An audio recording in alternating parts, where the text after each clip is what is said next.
No te quedes fuera.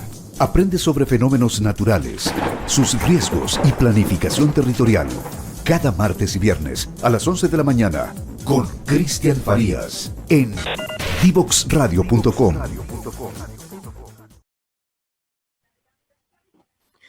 Bien, continuamos en Terremotos, Volcanes y otros monstruos por Divox Radio. Les conté la historia de cómo se empezó a entender de que había un problema frente a la zona centro-sur de Chile, frente a la costa de la zona centro-sur de Chile.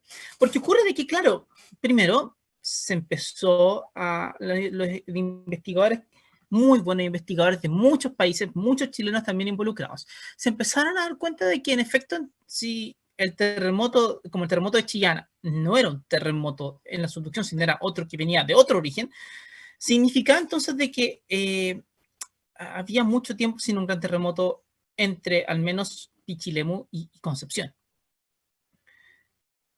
Y así que tomaron muchos GPS, llenaron la zona entre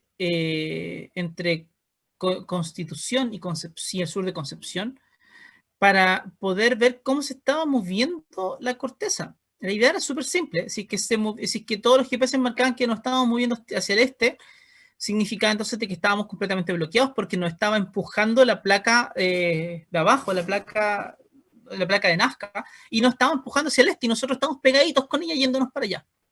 Bueno, eso fue lo que encontraron. Entonces, más encima se encontraban con que estábamos completamente pegados con la placa de Nazca, y dos, encontraron de que hace mucho tiempo que no temblaba ni siquiera con sismos de magnitud mayor a 5 y algo, o que había muy pocos de esos. Por lo tanto, significaba de que las placas no se estaban moviendo una respecto a la otra y estaban acumulando tensión, mucha tensión. Y sumado al hecho de que hace mucho rato que no había un gran terremoto, nos llevó a pensar en cuál era el peor escenario.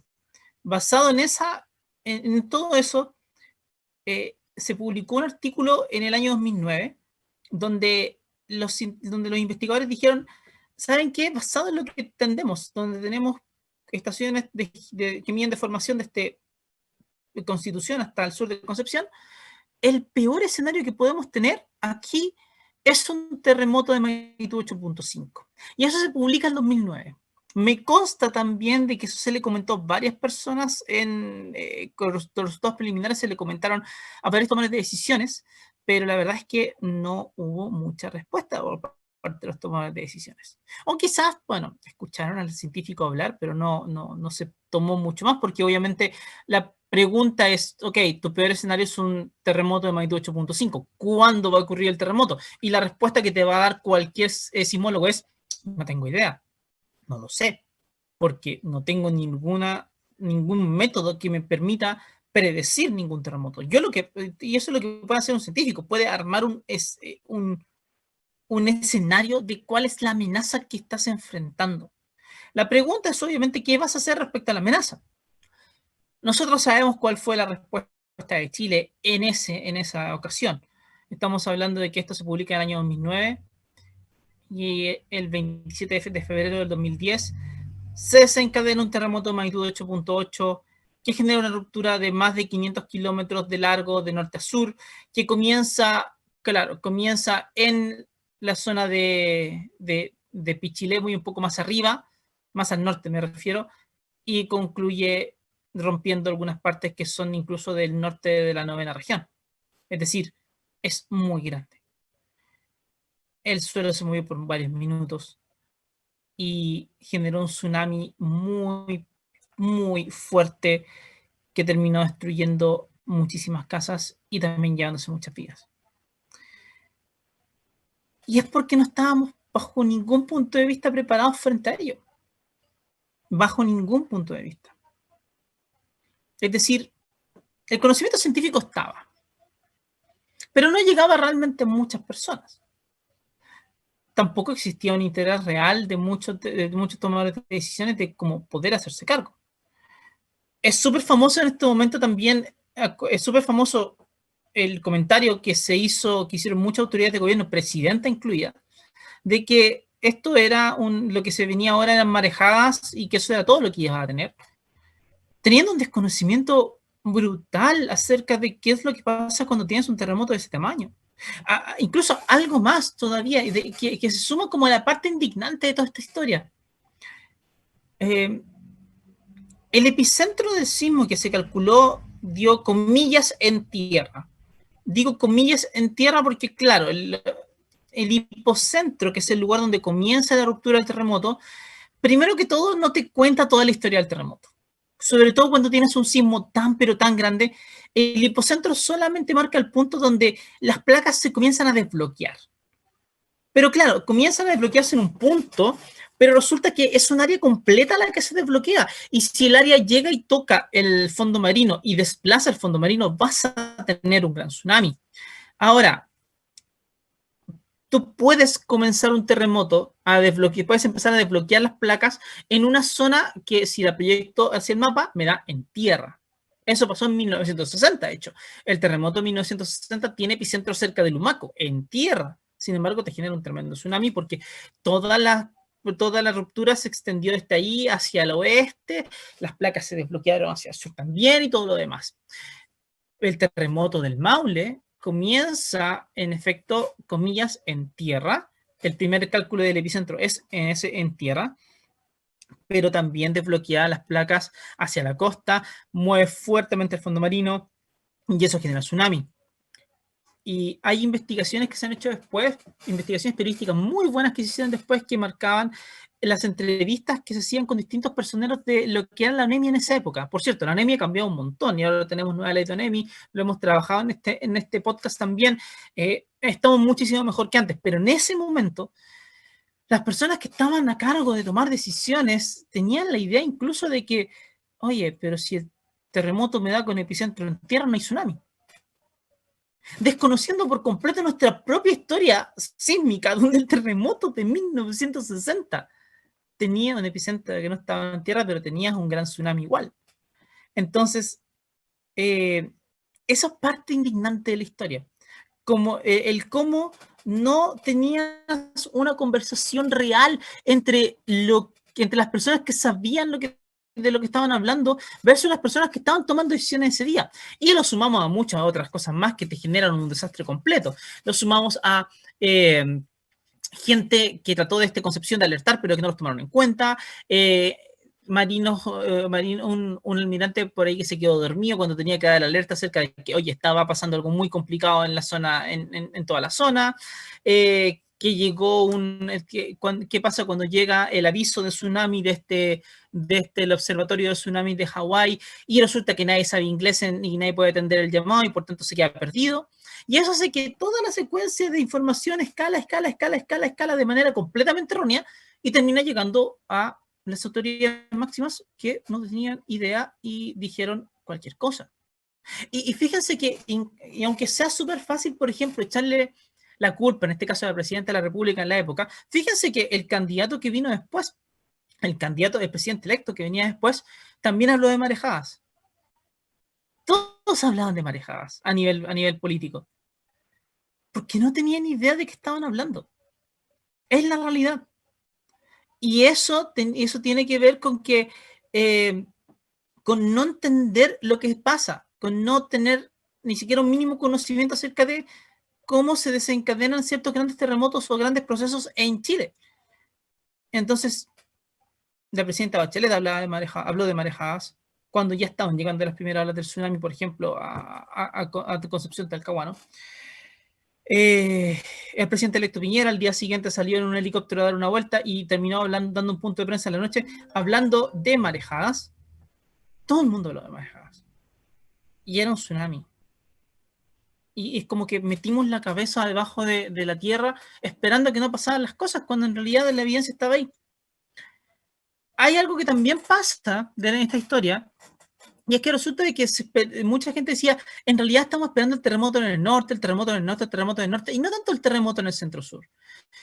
Pero una cosa no quita la otra. Ocurre que ya les comenté que nosotros vamos bloqueando placas y desbloqueando placas. Y obviamente no siempre vamos a desbloquear toda la tensión que hay en las placas, pero siempre vale la pena echarle una mirada a aquellos lugares donde no hemos tenido un gran terremoto, pensemos algo de magnitud 8 o mayor, en varias décadas, pensemos 90, 100, 100 años, 110 años, porque ahí uno puede ver que de a poco vas encontrando aquellos lugares donde las placas ya deberían ir acumulando tensión. Luego de eso tienes que ver si que ha temblado o no ha temblado últimamente ahí con otro tipo de sismos, para ver exactamente qué va pasando.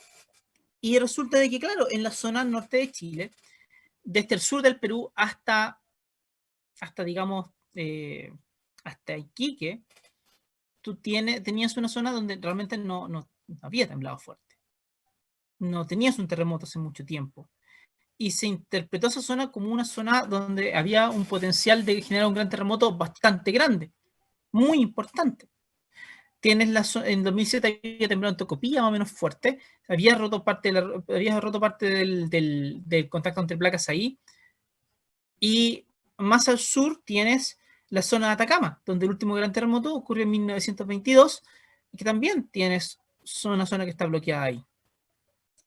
Pero durante mucho tiempo se habló muchísimo del norte también.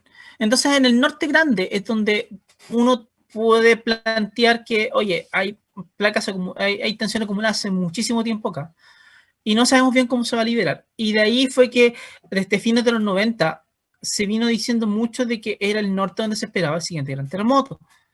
Pero fíjense que todavía no ocurre, y no sabemos cuándo va a ocurrir.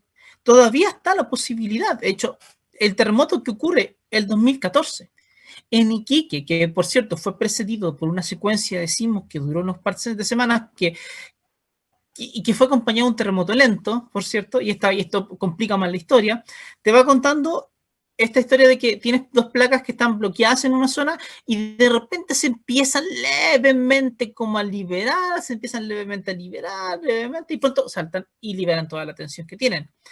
Cuando van haciendo eso, entonces se genera lo que se da un terremoto lento, cuando se empiezan a liberar una parte pequeña de la tensión, se empieza a liberar lentamente sin generar un sismo, pero eso ayuda a generar secuencias de sismos, varias secuencias, porque si vas liberando uno, empiezas a deformar la placa y empiezas a romper ciertas partes de la placa, y o sea, del contacto, y eso implica que empiezas a liberar tensión con sismos pequeños de magnitud 5, pero va ocurriendo. Y eso fue la que la gente sintió en toda la zona de Iquique. Sismos que se fueron dando durante varias semanas, y que fueron siendo sentidos por la gente y fueron siendo sentidos de manera muy importante por las personas. Y terminó desencadenando el terremoto del 2014. Pero aún así todavía tienes mucha tensión acumulada desde el sur de Perú hasta Arica, por lo menos, hasta el norte, hasta en realidad poco antes del norte de la zona de ruptura de Iquique, e incluso hay una parte de la zona de ruptura que se genera en Iquique que está como un poco hacia el este, que todavía se libera la tensión, que claramente la ruptura no alcanzó a liberar eso, y todavía puedes tener un gran terremoto que venga desde el sur del Perú hasta Iquique, tranquilamente.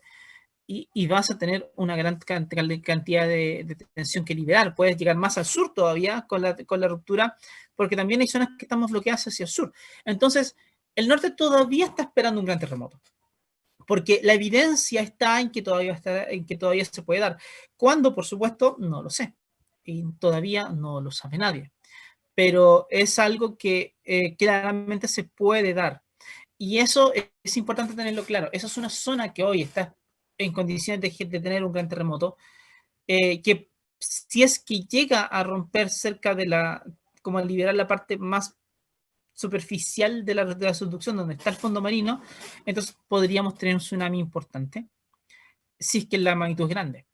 Un terremoto 8.1 no es tan grande, la verdad. No, la magnitud no es tan grande como otros de magnitud 8.5, 8.8, que sí son potentes. Así que ese es un tema que está ahí. Luego, más hacia el sur, después de la zona sur de Tocopilla, también tienes lugares donde no ha temblado mucho, y que también podrían generar terremotos importantes. Está Atacama también, que hace rato que no tiembla fuerte en la zona, como en la zona del sur de la tercera región y el norte de la cuarta, pero que en 1922 tuvo un gran terremoto, y que ha tenido grandes terremotos en el pasado, y que ya ha acumulado suficiente tensión como para al menos generar un sismo de magnitud 8, y que podría darse ahora o quizás en un par de décadas más. Pero son zonas que ya están, que tienen potencial de hacer eso. Y luego viene una zona que liberó parte de la tensión ya, pero que está sujeta a otra dinámica muy interesante. Y es que en el 2015, en septiembre del 2015, hubo un terremoto en Illapel. Y creo que, de hecho, hemos hablado un poco de ese terremoto en este podcast. Es un terremoto que se da en una zona donde han ocurrido otros terremotos parecidos antes. Ocurrió uno en 1943 y uno en 1800 y algo, 1822, si mal no recuerdo, pero puede que la fecha no la tenga tan fresca en mi memoria. Bueno, el asunto es que ahí se fueron dando sismos que son de magnitud parecida, 7.9, 8.3, 8. Hay diferencias importantes entre los sismos, pero al menos no son tan disímiles entre sí. Y se van dando en lugares similares, pero que resulta que ellos son parte en realidad de la dinámica de placas que se da después del terremoto de 1730.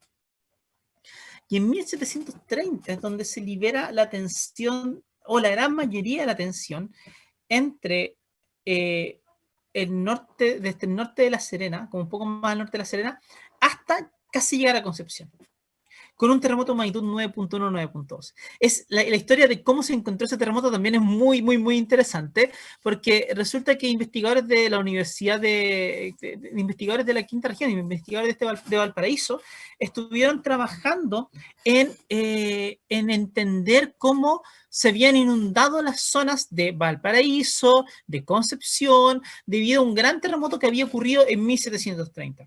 Se entendía, según el relato de las personas, de que había ocurrido un gran terremoto en esa época, y se pensaba bastante que ese terremoto tenía una magnitud quizás parecía como 8.3, 8.4, lo cual no es tan grande, es grande como un terremoto de Illapel, pero no es tan potente como un terremoto de 1960. Bueno, resulta que ellos quisieron entender más o menos cómo se había ido inundando toda la zona, hasta dónde habían llegado las olas en la parte de Valparaíso, hasta dónde habían llegado en Concepción, pero también añadieron una parte de la historia muy interesante, que es qué pasaba en Japón. Porque resulta que le mandamos tsunamis a los japoneses y se los enviamos siempre. Entonces, nuestros grandes tsunamis mandan grandes olas nuestros grandes terremotos mandan grandes olas hacia Japón, y esas también inundan zonas en Japón. Y claro, en Japón llevan un mejor registro que el nuestro y tienen un lugar donde pueden ir marcando la altura de las distintas olas que han llegado en distintos momentos del tiempo. Y por ahí, por 1730, más o menos en esa época, hay un registro de un gran tsunami que llegó muy parecido al tsunami que llegó después de 1960. Y eso te cambia la historia, porque si es que tenías un terremoto que te generaba un gran tsunami cuya ola era parecida a la de 1960 en Japón, entonces ese terremoto no podía ser tan chico. No podía ser uno de magnitud 8.3, 8.4. Teníamos que estar hablando de algo más grande. Así que ellos en efecto empezaron a reconstruir de a poco cómo podría haber sido ese terremoto, y se encontraron con que el mejor modelo para reconstruirlo era un terremoto de magnitud 9.1, 9.2. Enorme, enorme un terremoto de magnitud 9.1, 9.2. Que libera la tensión, claro, entre el norte de la Serena, un poco más al norte de la Serena, hasta el sur, un poco antes de Concepción, al norte de Concepción. Y desde ahí hemos tenido varios terremotos que han ido desbloqueando distintas partes, pero parcialmente. Entonces tenemos los terremotos que se ocurren en la parte norte de esto, que es como Illapel, cerca. El de 1943 que les dije, el del 2015, el de 1800 y algo, que liberan parte de la tensión que se acumula, pero en esa zona. Tenemos los terremotos que han ocurrido en la quinta región. Ahí está el terremoto de 1906 en Valparaíso, el de 1985 en San Antonio, que es relativamente chico, pero bueno, lo podemos contar igual. Pero nos liberan toda la tensión que está acumulándose.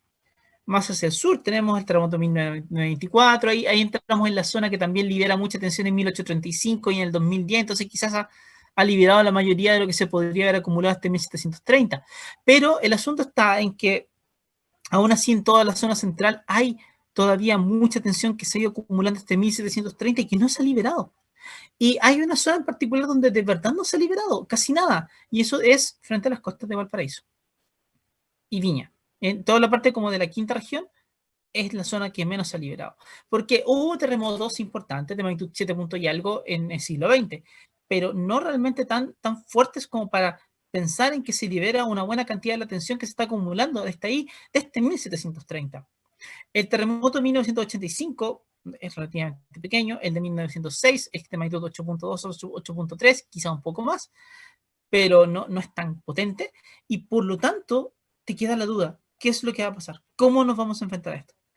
Y ahí tienes una zona que hoy está bastante bloqueada y que puede generar un gran terremoto de magnitud al menos 8.3, 8.4, con un tsunami. Y tienes una ciudad como Viña del Mar que nunca ha enfrentado un tsunami en su historia, porque la ciudad es relativamente joven y no le ha tocado ver un tsunami en esa zona. Todavía no. Y nos pone un gran desafío en todas las partes.